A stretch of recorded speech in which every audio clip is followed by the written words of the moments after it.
Masih banyak hadisnya ya. Pasal Fadhal. yang soalan tadi, saya terbaca di sebagian fatwa mereka kata puasa itu sama ada 29 atau 30 hari saja. Sehingga kalau 20. Jika macam kita berpindah ke tempat lain dan puasa kita jadi 28 hari saja kerana mengikut kat masyarakat setempat, maka Menambah 1 hari. selepas hari raya masyarakat setempat tu kita perlu qada lagi 1 hari. Dan kalau Menyempurnakan macam 29. kalau kita berpindah tu puasa kita menjadi 31 hari, maka hari yang terakhir tu kita tak perlu berpuasa. Nah, saya pernah terbaca juga masalah ini, tapi saya takkid lagi insyaallah di hari yang lain. Nah, jazakallahu khair ya. Kita lanjutkan hadis yang ketiga, an Anas bin Malik. Nah, An Anas bin Malik radhiyallahu anhu qala Rasulullah sallallahu alaihi wasallam tasahharu fa inna fis sahuri barakah. Kita ulang 3 kali ya. Tasahharu fa inna fis sahuri barakah. Tasahharu fa inna fis sahuri barakah. Nah, setidaknya antum pulang membawa 1 hadis. Ya. Yaitu hadisnya berbunyi tasahharu fa inna fis sahuri barakah. 1 hadis ini saja cukup ya. Ringan, padat, ringkas. Kalau antum diminta kultum, antum sudah bisa kultum. Kuliah 7 menit.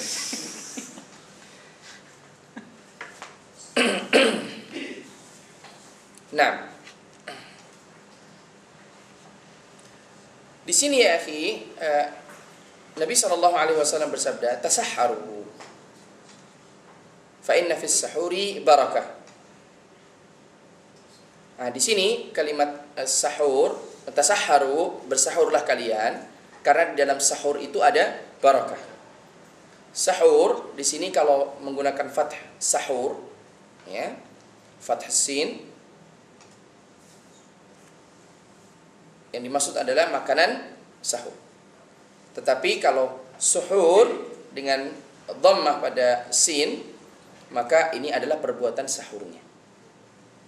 Dan di sini ada faedah bahwasannya baik perbuatan sahurnya terkandung di dalamnya barakah, maupun pada makanan yang dimakan juga terkandung barakah.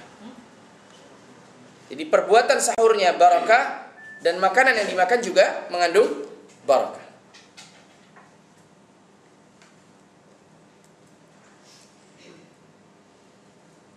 Jadi mungkin seandainya antum makan sarapan pagi dengan menu yang sama pada saat sahur, jadi antum menggunakan menu sahur, menggunakan menu sarapan pagi, persis.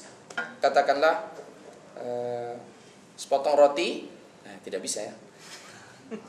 Masa sahur pakai nasi lemak? Pedas. Pedas perut.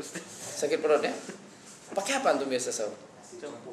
Tukang kurma saja Ustaz. Kurma saja. Bangun lagi 5 minit subuh.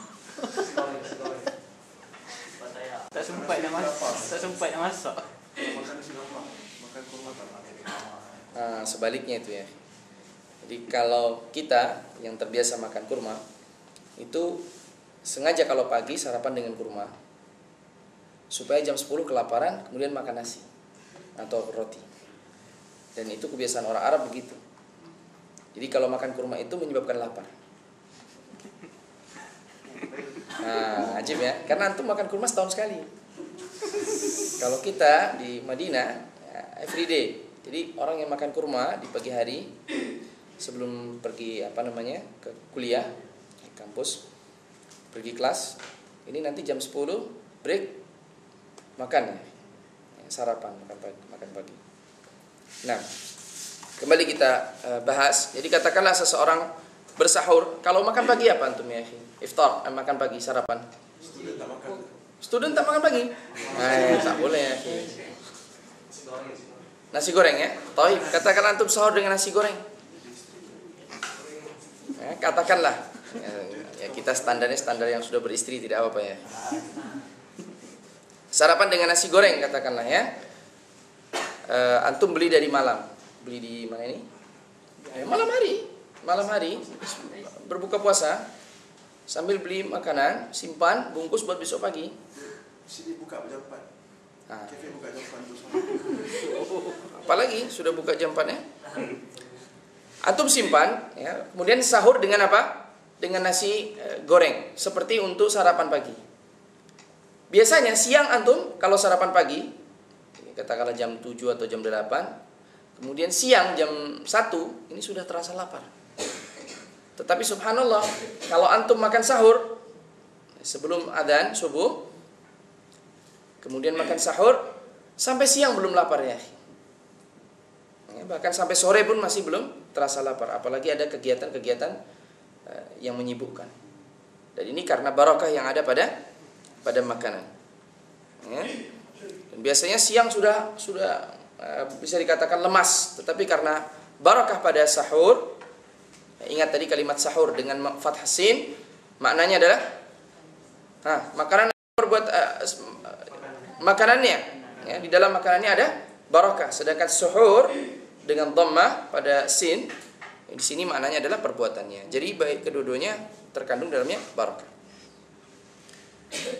Baik, di sini ya ikhwah, di antara barakah dari sahur, maka barakahnya adalah seseorang apabila dia bersahur, dia tidak malas untuk berpuasa besoknya. Karena ketika dia memakan makanan sahur, dia merasa tubuhnya tidak berubah, kondisinya tetap fit seperti biasanya. Tapi coba dia tidak sahur, ya, dia akan melemah. Kemudian ketika dia berbuka makan yang banyak, kemudian besok paginya sudah lemas lagi, ya. Tidak bersemangat untuk berpuasa kembali di keesokan harinya. Tapi kalau sahur, dia terus bersemangat untuk berpuasa di keesokan harinya. Kemudian juga pahala yang didapatkan dari mengikuti sunnah Nabi SAW. Nabi SAW selalu bersahur. Dan di antara yang diriwayatkan dari beliau bahwa beliau bersahur kemudian melaksanakan salat berjamaah. Beliau bersahur kemudian langsung melaksanakan salat berjamaah, menunjukkan bahwa Nabi bersahur pada akhir waktu. Dan ketika ditanya berapa waktu antara akhir sahur Nabi SAW dengan iqamah, perhatikan, ya, bukan adzan. Antara akhir sahur Nabi SAW sampai iqamah. Sehingga dari adzan sampai iqamah ini dihitung waktunya. Berapa menit biasanya? 15 menit. Ya, subuh kan orang berjalan lambat, kemudian masih lagi berwudu, masih lagi yang belum mandi-mandi, ya. Antum nggak pernah mandi subuh. Kemudian salat tahiyatul masjid, salat fajar, katakanlah 15 menit. Kemudian ini sudah mengambil waktu 15 menit untuk antara adzan dengan iqamah. Ya, antum coba hitung 50 ayat sehingga kira-kira sangat dekat sekali antara adzan dengan akhir sahur Nabi Shallallahu Alaihi Wasallam. Karena 50 ayat itu sampai iqamah, ya, 50 ayat itu sampai iqamah, menunjukkan sangat dekat sekali dengan sahur.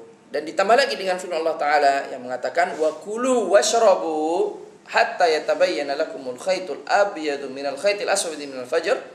Makanlah dan minumlah sampai apa? Sampai datang fajar. Menunjukkan bahwa akhir waktu bersahur itu bukan ketika imsak, ya, tetapi ketika fajar. Ya. Di sini ada imsak juga tidak ya? Ada ya? Nah, macam mana imsaknya? 10 menit. 10 menit sebelum azan. Nah, sekitar 10 menit, 5 menit sebelum adzan. Ya, tetapi sesungguhnya akhir waktu seseorang makan sahur itu sampai fajar. Ya, sehingga adapun menahan sebelum fajar sebagaimana disandarkan kepada hadis Nabi SAW ini, yaitu 50 ayat, ini boleh-boleh saja, tetapi tidak merupakan bagian dari sunnah yang diharuskan. Nah,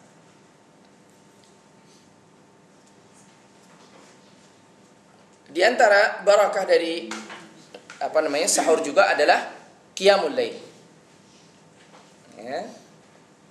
Dan juga tambah lagi ya akhi, salat subuh berjamaah. Dan kalau kita perhatikan, salat subuh berjamaah ini di luar bulan Ramadan sedikit, tetapi di bulan Ramadan lebih banyak. Kenapa ya akhi? Dan inilah barakah dari sahur. Karena seseorang yang sahur sudah bangun terlebih dahulu untuk sahur, maka sekaligus dia melaksanakan salat subuh berjamaah. Ya, dan ini termasuk barakah dari sahur. Yang biasanya sebelum subuh tidak pernah qiyamul lail, gara-gara dia harus bangun sahur, menunggu istrinya masak belum matang-matang, sedangkan sudah bangun, maka mau tidak mau dia salat lail, qiyamul lail. Padahal selama ini tidak pernah qiyam al-lail. Ini barakah dari sahur ya. Ya. Nah, apa yang bisa kita ambil dari hadis ini? Disunahkannya sahur, khususnya apabila diniatkan untuk mengikuti sunnah Nabi Sallallahu Alaihi Wasallam.